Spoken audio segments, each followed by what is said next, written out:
টমেটোটা দিয়ে দেবো,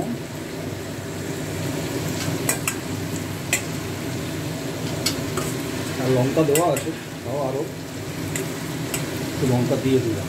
সব থেকে সিম্পল রান্না এবং খুবই তাড়াতাড়ি হয়ে যায়। এদিকে পাশে রেখে ভাত চলছে একসাথে, যেগুলোকে ভেজে রেখেছিলাম ওগুলোকে এর মধ্যে দিয়ে দেবো, আলু পেঁয়াজ সব।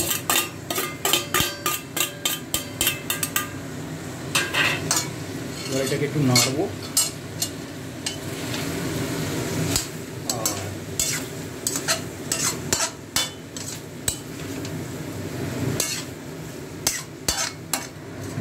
সামান্য একটু গরম জল করে এবার দিয়ে দিলাম। এবার একটু ফুটুক, এটা আস্তে আস্তে সেদ্ধ হোক। আমি এবার ঢাকা দিয়ে দেবো এটাকে।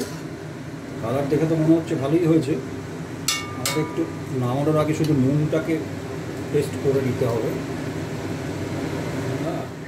Everything is ready.